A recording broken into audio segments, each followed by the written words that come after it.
Hola, soy tu marrón. Somos los residuos orgánicos, los residuos que tenemos un origen biológico, animal o vegetal. ¿Nos conocéis? Pocos somos un marroncete, pero podemos llegar a ser un marrón enorme. Somos casi la mitad de todos tus residuos, de los tuyos y de los de todos tus vecinos. Si elegimos el camino equivocado, caeremos en un contenedor gris y formaremos parte del resto de residuos sin separar. Nos tendrán que separar en una planta de tratamiento y el proceso de selección será laborioso. Los residuos mal separados generan un sobrecoste en la gestión de la basura. Pero, ¿y si elegimos el camino correcto?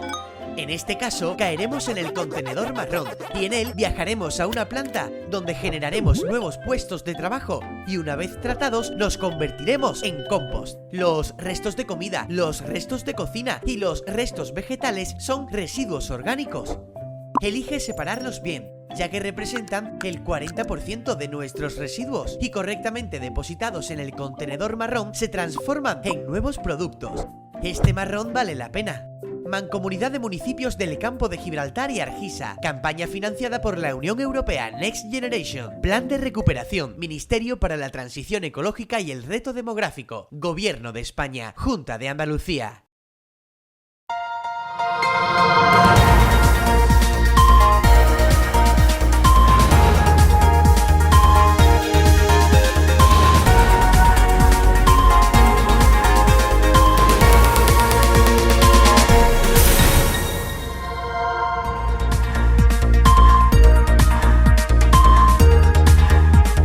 La Biblioteca Municipal cuenta desde hoy con toda una sección documental sobre la Segunda República Española.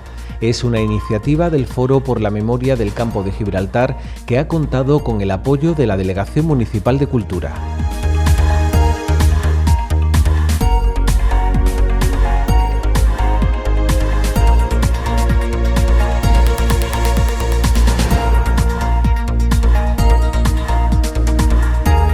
El cine africano de esta edición del 2026 ya se anuncia con el original cartel de un artista tangerino.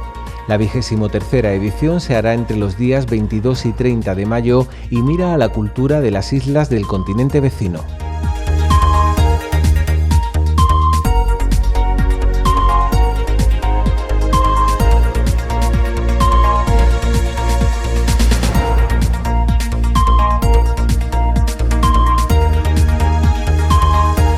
La segunda edición de los proyectos integrales de inserción laboral de la Delegación de Fomento entran ya en la fase de orientación. Los mayores de 50 inscritos en este programa han actualizado conocimientos y comenzarán pronto con la búsqueda activa de empleo.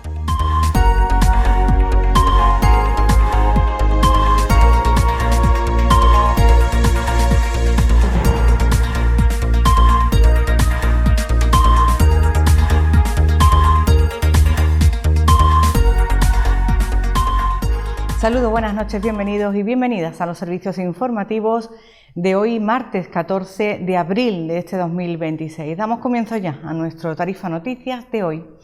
La Biblioteca Municipal cuenta desde hoy con toda una sección monográfica sobre la Segunda República. Esta estantería ha sido inaugurada justamente hoy, el día 14 de abril, cuando se conmemora los 95 años de este acontecimiento histórico. La iniciativa, que parte del Foro por la Memoria del Campo de Gibraltar, cuenta con la colaboración de la Delegación Municipal de Cultura. Lo vemos con más detalle en esta nuestra primera crónica de hoy. Comenzamos. Es el momento en que toda la bibliografía recopilada es colocada en la nueva estantería que albergará a partir de ahora toda la documentación sobre la Segunda República Española.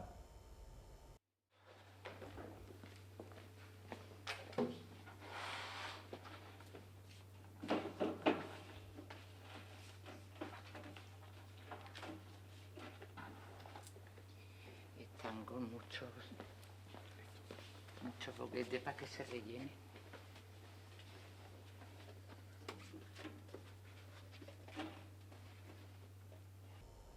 Tan solo horas antes se clasificaban las entradas. Son ejemplares de muy distinto género, porque este momento crucial de nuestra historia reciente sigue siendo retratado en letra por muchos autores. Es el trabajo de recuperar la memoria, una actividad fundamental para el Foro por la Memoria del Campo de Gibraltar.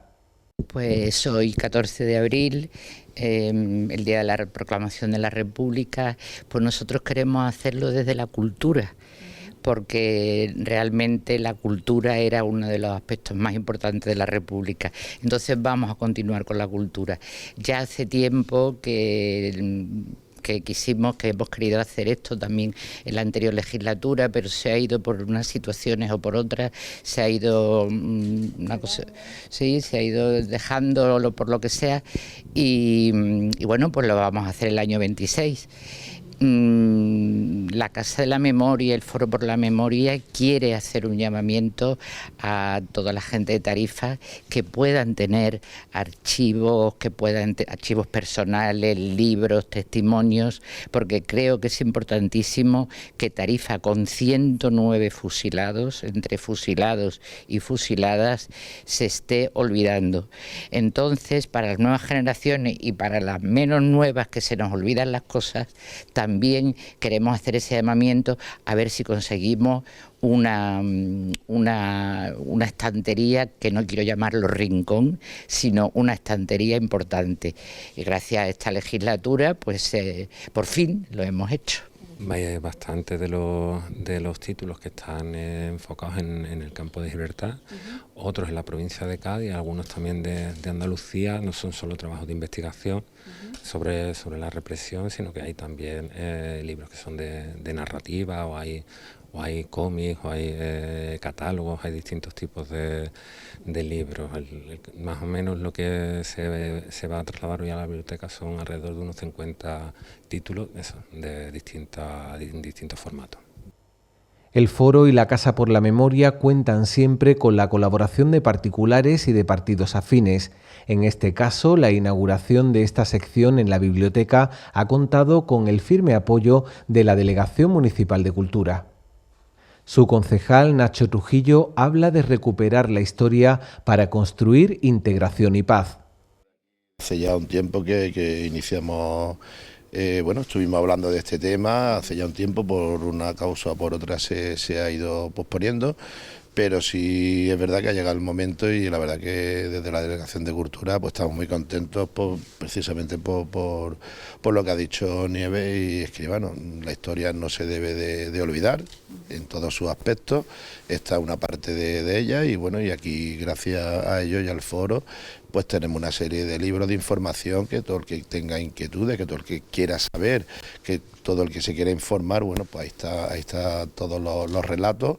Y como ha dicho Nieves también, pues bueno, todo el que quiera venir e incluir cualquier tipo de documento que pueda tener sobre estos acontecimientos, pues en la biblioteca tendrá una estantería solo y exclusiva para la memoria histórica. Y como te digo, la verdad que para mí es un día contento por lo que tú has dicho, por la integridad y bueno, y la diversidad. Todo el mundo tenemos cabida en todo, y aquí no se tienen que cerrar las puertas a nadie ni a nada, y tenemos que saber todos para saber de dónde venimos, saber lo que ha pasado, para saber también el camino hacia dónde vamos. Y los diferentes géneros reunidos es algo muy llamativo, porque a los habituales ensayos sobre los acontecimientos en el campo de Gibraltar y en Gibraltar propiamente se une la novela de ficción, los estudios de geolocalización de fosas de represaliados, los distintos catálogos de exposiciones y muestras e incluso el cómic. A mí, por ejemplo, me sorprendió mucho un cómic que hoy ha venido, que se presentó el viernes pasado en La Línea, y que es muy interesante la historia que cuenta, que es la de la niña pasionaria de Jimena, que ya incluso salió en la cadena SER, en uno de los pasajes que hace Nieves con Costrina en la radio sobre historia. Y es muy interesante. Yo conocí la historia de la Casa de la Memoria de la Sauceda, y a través de ahí luego hizo el corte que hace en la radio normalmente, y escuchando ese corte unos dibujantes de Murcia recogieron eso, lo escucharon, se quedaron con la historia, vinieron a la Casa de la Memoria de la Sauceda y indagaron, buscaron localizaciones para hacer los dibujos, y de ahí ha salido el cómic. La historia es muy bonita, además contaron cómo lo habían hecho desde el momento en que escuchan el podcast para poder hacer el cómic, muy interesante. Sorprende también, concejal, la cantidad de títulos, ¿verdad?, que en principio han reunido y pueden ser muchos más, ¿verdad? Sí, pues la verdad, y aparte biográficos, la mayoría, pero luego también, como ha comentado Escribano, en sitios concretos, ¿no? Hay, por ejemplo, uno específico de Barbate, debería de haber uno de Tarifa, lo hemos estado comentando antes con Nieves, cómics, que también, bueno, al final hay que irse adaptando a los tiempos y, bueno, para las nuevas generaciones, estas, pues quizá el cómic les atrae más o llega a que se pueda entender algo más. Y sí, y básicamente eso, mucha biografía de estudios, de diferentes estudios, de diferentes historiadores que saben de la materia, han ido recabando información hasta plasmarlo en los libros. Tarifa, sus lectores y visitantes tienen ahora la oportunidad de encontrar de forma directa y sin rodeos a todos aquellos autores que han querido conocer, recuperar y recordar la historia reciente de este país. El Festival de Cine Africano de Tarifa ya tiene cartel anunciador para esa edición del 2026. Se trata de la 23ª edición y la primera con nueva dirección desde que se marchara Manes Cisneros.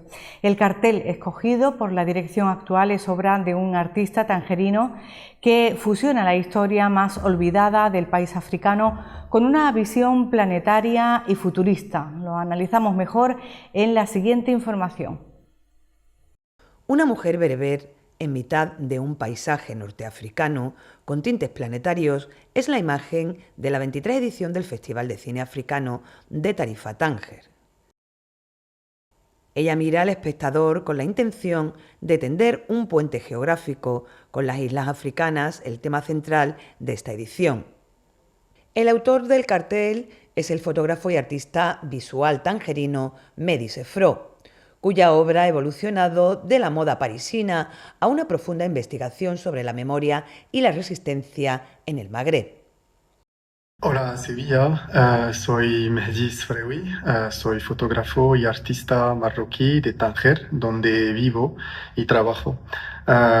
Primero voy a agradecer todo el equipo del FCAT, del Festival Cine Africano Tánger Tarifa, con Gaetano y sus equipos y también el equipo del SICUS.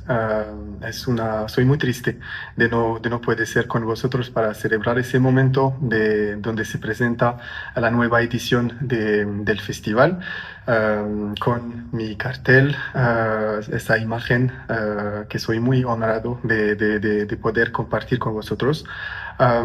Pues mi trabajo como fotógrafo ha empezado como fotógrafo de moda en París, donde trabajé muchos años con diseñadores africanos y donde realmente he intentado tener ese ojo, esa visión que tengo ahora,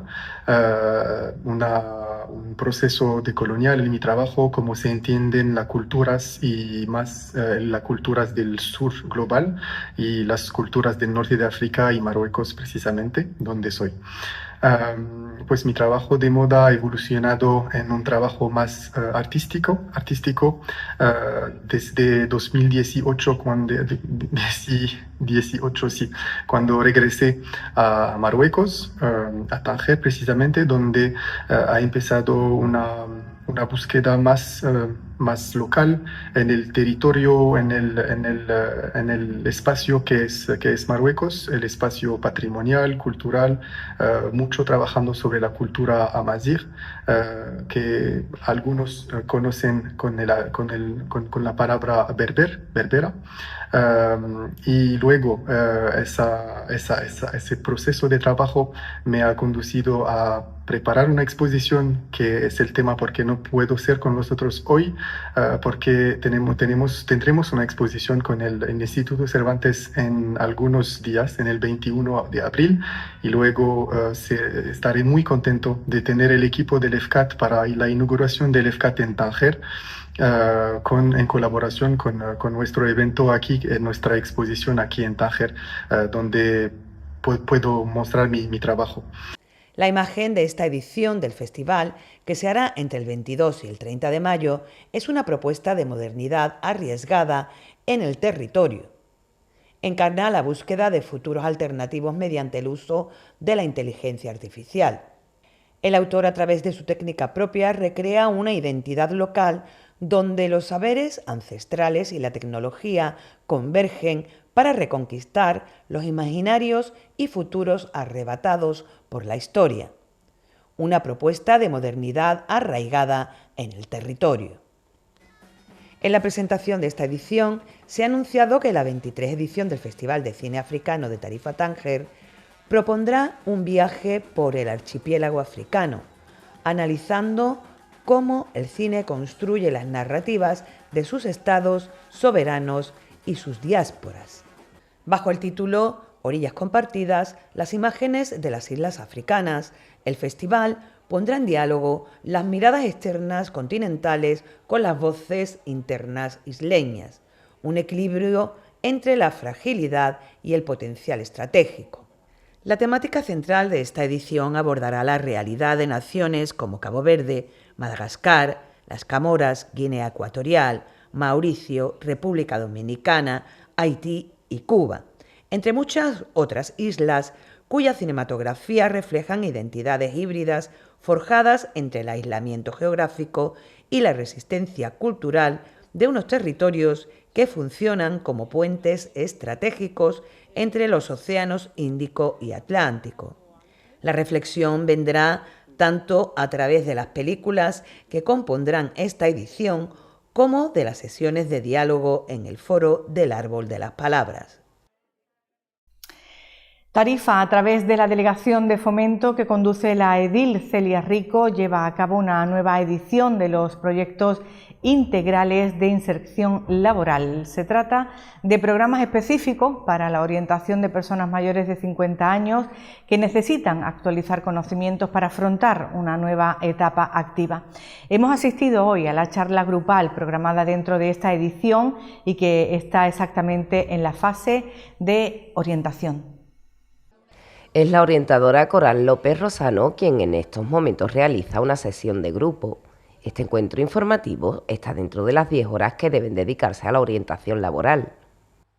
Me encuentro ahora mismo realizando una sesión grupal relacionada con el programa de proyectos integrales para la inserción laboral para desempleados mayores de 52 años del municipio de Tarifa. Esta sesión grupal, el objetivo es llevar a cabo actividades y acciones para facilitar la búsqueda activa de empleo para el objetivo de la inserción. Este programa, una de sus partes es que los desempleados que están inscritos en el programa, cada proyecto integral tiene que recibir unas horas de orientación laboral a la atención. Se trata de los proyectos integrales de inserción laboral que desarrolla la Delegación Municipal de Fomento. Esta es una segunda edición enfocada a personas mayores de 50 años. Uno de los problemas que hay que sí, que tienen que actualizar, sobre todo con el tema de las nuevas tecnologías, también un poco de mayor formación, no solamente a lo mejor formación reglada, sino también formación ocupacional. ¿Y esa orientación que vosotros proporcionáis va en la línea de esa formación, digamos? Claro, dentro también de este programa ha sido obligatorio de que este grupo de personas que están participando dentro de proyectos integrales tienen que recibir una formación mínimo de 50 horas, los cuales ya la han recibido una formación, un curso básico de inglés, teniendo en cuenta de la oferta que tenemos en el municipio. ¿Sí? Y también un curso de 25 horas sobre nuevas tecnologías, para el uso de las nuevas tecnologías en la búsqueda de empleo, como son el manejo de los portales de empleo, la demanda, elaboración de currículum. El programa busca la actualización de conocimiento y formación académica y profesional entre los demandantes de empleo. Los participantes inscritos ya han superado las 50 horas de formación lectiva en materias como el idioma. También han conseguido superar la formación en nuevas tecnologías, otro ámbito crucial para la búsqueda activa de empleo. El éxito de estos programas lo avalan. La inserción laboral entre mayores de 50 fue efectiva en Tarifa anteriormente. Ya anteriormente el ayuntamiento llevó a cabo proyectos integrales, pero esta vez enfocados a colectivos vulnerables, donde había un objetivo de inserción y fue conseguido. Para conocer este tipo de iniciativas formativas en la búsqueda activa de empleo, los interesados pueden dirigirse a la Delegación Municipal de Fomento. Y también esta televisión quiere hacerse eco de un asunto muy cercano que afecta a nuestra comunidad y a la comunidad educativa local. Hablamos del caso de Marco, el pequeño al que se le podía haber retirado el apoyo escolar de un PETIS, pero que finalmente no sucederá así. Después de meses de movilizaciones por parte de su familia, la Delegación de Educación respondió ayer denegando que esto fuera así. Lo explicamos mejor en la siguiente información. Esta es la madre de Marcos, el pequeño que pasará a primaria el próximo curso. No dudó en desplazarse para asistir a este programa de una televisión generalista para contar su historia. Marcos es el segundo de 3 hermanos y su particularidad está, además de ser un niño extraordinario, en su patología, una enfermedad metabólica, la del jarabe de arce, de la que ya antes hemos hablado. Durante toda su escolarización ha necesitado de la asistencia de un profesional técnico de integración social, un servicio educativo que ha estado en riesgo porque Marco pasa a la primaria, abandona educación infantil. Antes que nada decirte que me hubiese gustado mucho estar ahí, pero las circunstancias no me lo han permitido. Sabes lo importante que es Marco para mí y lo orgullosa que estoy de la evolución que ha tenido durante la etapa de infantil. Sabemos lo importante que es que siga estando el recurso en primaria porque garantiza que él va a tener la atención que necesita y que tú vas a poder seguir sintiéndote tranquila en casa. Que como ya te he dicho, madres como tú, luchadoras y que no se dan por vencidas, son de valorar. La inspección de zona trasladó a sus padres que perdían el derecho de contar con este apoyo educativo, ya que el niño había crecido y desarrollado. Sin embargo, su enfermedad sigue ahí y Marco necesita una vigilancia constante por sus particularidades. Él tiene una dieta baja estricta en proteínas. Él no puede comer lácteos, no puede comer carne, no puede comer pescado. O sea que la tiene muy estricta y está muy vigilado en ese sentido. ¿Y come en el colegio? En el cole, desayuna en el cole. Desayuna en el cole. Y yo en el 2023 luché por la PETIS para que estuviera. ¿Y la ha tenido hasta ahora? Sí. Con una persona que está con él sus 5 horas, sí. Las 5 horas que tu hijo necesita. Él es un niño de 5 años. Él, si algún niño tiene una galleta, tiene algún alimento, aunque él sabe la dieta que él tiene, él no quita que le digan, toma, ¿quieres una galleta? O cambiamos el desayuno. Él es un niño de 5 años que tiene obsesión por la comida porque no come muchas cosas. No puede. No puede comerlo. Y él, como no puede, pues él tiene obsesión por la comida. Y él si le dice a lo mejor, él me pregunta muchas veces, mamá, ¿puedo comer eso? Y yo le digo sí o no. Pero claro, cuando está con niños solo, tiene 5 años. Pero entonces entiendo que tú también, aparte del colegio, tienes que estar continuamente pendiente vigilándolo. De tu hijo. Sí. Sin embargo, ahora la Delegación Provincial de Educación ha negado el rechazo que en principio se trasladó a su madre. Esta administración provincial ha anunciado en nota de prensa que Marco seguirá contando con el apoyo de un PETIS. Me han llamado de delegación y me han dicho que querían conocer a Marco, sí, que querían una reunión conmigo y que me dicen, no te vamos a quitar ese recurso. Porque habían hecho un comunicado. ¿Y qué decía ese comunicado? ¿De ellos? Sí. Ellos han puesto un comunicado. De la administración, vamos a decir, un comunicado de la administración. La Junta ha puesto un comunicado como que todo lo que yo he dicho es falso. ¿Y eso? ¿Qué habías dicho? Yo, como que le van a quitar la PETIS. Como diciendo que no es verdad que se la vayan a quitar. Como que yo, todo lo que he dicho es falso. Yo pregunté en todo momento, hasta 3 veces, hasta en 3 ocasiones, le pregunté al orientador. Digo, ¿es verdad que le van a quitar? Porque yo estaba ya, digo, yo creo que se la quitan. Y por eso pedí una reunión con él. ¿Y te lo confirmaron? Me lo confirmó. Entonces, y me dijo, a Marco no le pertenece, pasando a primaria no le pertenece porque él va al baño solo. Digo, pero es que hay más necesidades detrás, no solo se trata de... Ha podido haber entonces una confusión, entiendo, porque que el orientador dijera una cosa, pero que en realidad tenían prevista, no estaba del todo asegurado ese retiro del apoyo, ¿no? Entiendo. Es lo que me comunican hoy. Yo no lo sé porque Lo que yo digo es que yo he tenido que preguntar hasta en 3 ocasiones y me han dicho que no. Fue la prensa comarcal la que recogía la noticia explicando que el pequeño tendrá en la primaria la misma ayuda que hasta ahora. Así se han sucedido los acontecimientos últimos en torno a esta familia que afronta el problema de un menor, una situación que condiciona la vida de toda la familia.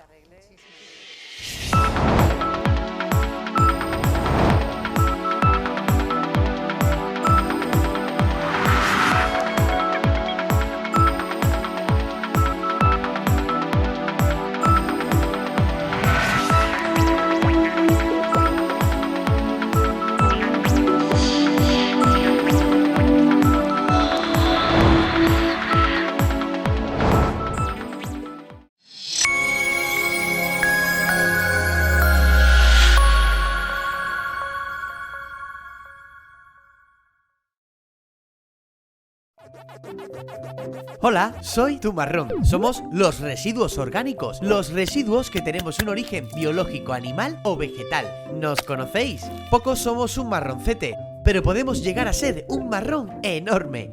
Somos casi la mitad de todos tus residuos, de los tuyos y de los de todos tus vecinos. Si elegimos el camino equivocado, caeremos en un contenedor gris y formaremos parte del resto de residuos sin separar. Nos tendrán que separar en una planta de tratamiento y el proceso de selección será laborioso. Los residuos mal separados generan un sobrecoste en la gestión de la basura. Pero, ¿y si elegimos el camino correcto? En este caso, caeremos en el contenedor marrón y en él viajaremos a una planta donde generaremos nuevos puestos de trabajo y una vez tratados nos convertiremos en compost. Los restos de comida, los restos de cocina y los restos vegetales son residuos orgánicos. Elige separarlos bien, ya que representan el 40% de nuestros residuos y correctamente depositados en el contenedor marrón se transforman en nuevos productos. Este marrón vale la pena.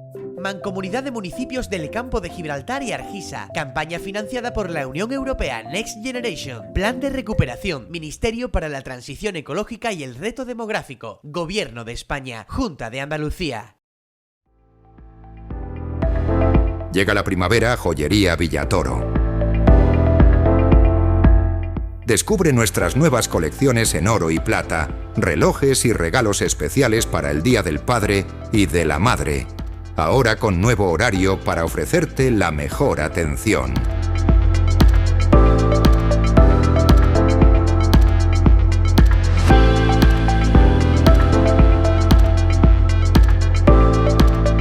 Y es que en Villatoro lo más importante es que aciertes con tu compra. Te esperamos en la Avenida de Andalucía. Ya es primavera en Joyería Villatoro.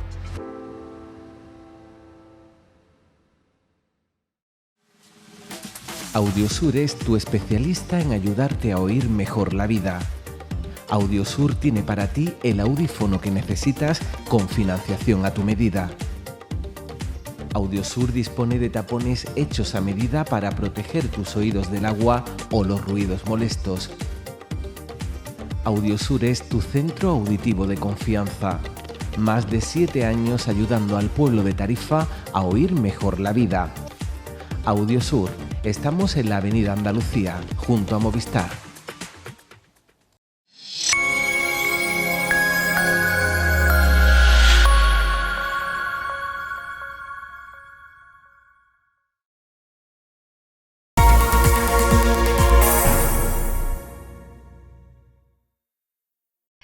Y comenzamos hoy martes con una nueva serie de entregas sobre la Iglesia de Santiago, un monumento cuya recuperación se ha convertido en el gran objetivo anual de la Asociación Cultural y Patrimonial Melaria. Nosotros queremos contar sobre sus orígenes, la historia que rodea a esta antigua iglesia llamada Iglesia de Jesús durante un tiempo y que fue referente primero de la comunidad cristiana en Tarifa durante años. Su decadencia llegó tan pronto como la ciudad contó con nuevos y más cercanos templos de culto. Comenzamos así a conocer un poco más sobre nuestra olvidada Iglesia de Santiago. Saludos a la audiencia de Radio Televisión Tarifa. De la mano de la Asociación Melaria Esta casa, Televisión Tarifa, también con la colaboración del Área Municipal de Cultura, va a iniciar unos espacios para ayudarnos a conocer un poco qué es y cuál es el valor de la Iglesia de Santiago. En este capítulo vamos a darles, basándonos en un artículo publicado en Tarifapedia, algunas pinceladas acerca de su historia, de la historia de este monumento en ruinas. La Iglesia de Santiago se sitúa en la parte más alta del antiguo barrio de Tarifa, el de Aranda, pegada a la muralla medieval, la muralla musulmana que cercaba la villa de Tarifa. Todo parece indicar que se elevaba sobre una construcción anterior, una mezquita que pudo ser construida en torno a los siglos XIV y XV. Fue parroquia de Tarifa hasta el siglo XVI, en el que empieza a perder el protagonismo como tal en favor de otros templos que se van construyendo en otra parte más baja de Tarifa, San Mateo, San Francisco. Pues bien, hasta a partir de ese siglo, de esa centuria del siglo XVI, deja de tener ya la consideración de parroquia y pasa a ser ermita, donde se venera al Jesús Nazareno, al Santo Cristo Jesús Nazareno, por lo que se la conoció también como la Iglesia de Jesús. Pues bien, veníamos del siglo XVI, allí ya se había marcado el inicio de ese progresivo abandono de Santiago, cuando ya dejó de ser parroquia y pasó a ser ermita. Siguen esos siglos y ya a principios del siglo XIX las señales de alarma eran más acuciantes por el estado de abandono en el que había caído la Iglesia, y desde la propia estamento eclesiástico se solicitó que se repararan espacios puntuales como el presbiterio, como la cúpula, como las naves laterales, las capillas, queremos decir, pero eso cayó en saco roto. Esas peticiones no fueron atendidas en aquel momento. Estamos a principios del siglo XIX y es más, hay otra situación en ese siglo que agrava más todo, porque es que resulta que sobre esta superficie, sobre el interior de la Iglesia de Santiago, se habilita una especie de taller para la fundición de las campanas de la iglesia de San Mateo. Se construyen 2 orificios en la techumbre para que puedan emanar esos humos. Imagínense un trabajo de fundición de campanas. Se trabaja sobre el pavimento, que queda totalmente horadado, profanándose sepulturas, porque es otro de los aspectos que abordaremos en este espacio. Aquí también había enterramientos de personas nobles o que así lo podían hacer, y como consecuencia la fundición de las campanas marca todavía un hito más en la progresiva deterioro de esta parroquia, porque al término de los trabajos quedan las paredes ennegrecidas, esos orificios en la techumbre, el altar ennegrecido y los suelos levantados. Imagínense, se acrecienta aún más ese abandono, esa dejación de cuidados que ya convierte totalmente en una ruina a esta iglesia.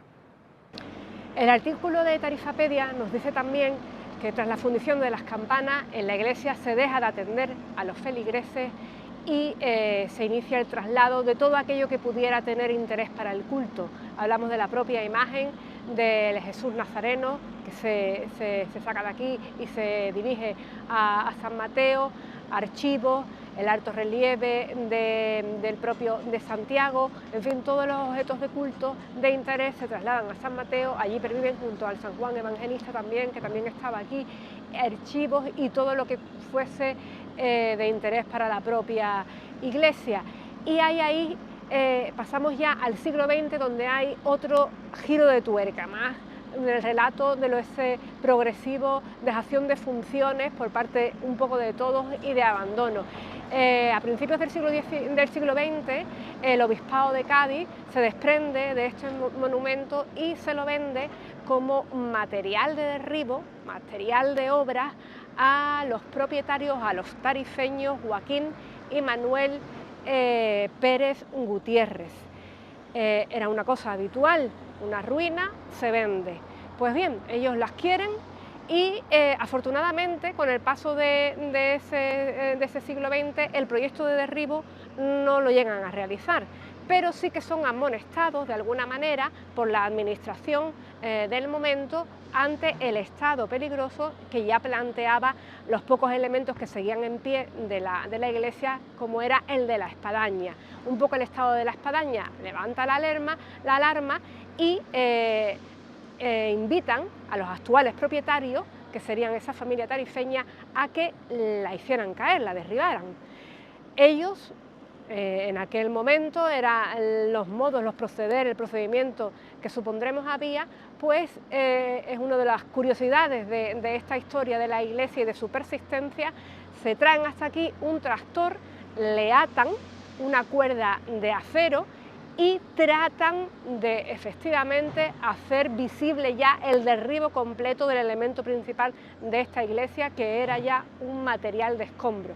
Afortunadamente, pues no pasó, a pesar de los varios esfuerzos que se citan en el artículo, eso no llegó a culminarse y la espadaña, más si cabe, remarcó su carácter emblemático porque resistió ya no solo a la dejadez, a la falta de cuidado, sino a la propia violencia de aquel acto con el que se quería hacer definitivamente de todo este espacio una ruina. A finales del siglo XX y a iniciativa de Joaquín Pérez Castro, los propietarios del inmueble lo revierten de nuevo al Obispado de Cádiz. Entonces el Obispado de Cádiz inicia la tramitación para asentar este inmueble dentro de su registro, de su propiedad. Es un trámite que se dilata durante años y que ya se consuma en el siglo actual, en el siglo XXI. En el 2015 se firma un convenio entre Obispado y el Ayuntamiento de Tarifa y el inmueble pasa a ser de titularidad municipal. Esta era la primera entrega de este especial sobre la iglesia de Santiago. Les recordamos que es un trabajo realizado en conjunto por la Asociación Melaria, Radio Televisión Tarifa y la Concejalía de Cultura. Pues hasta aquí lo que teníamos que contarles en la jornada de hoy martes. Nosotros nos vamos, nuestra programación continúa justo tras nuestra pizarra informativa. Volvemos a encontrarnos aquí mañana miércoles, con todos ustedes y en Tarifa Noticias. Hasta entonces, buenas noches, hasta mañana.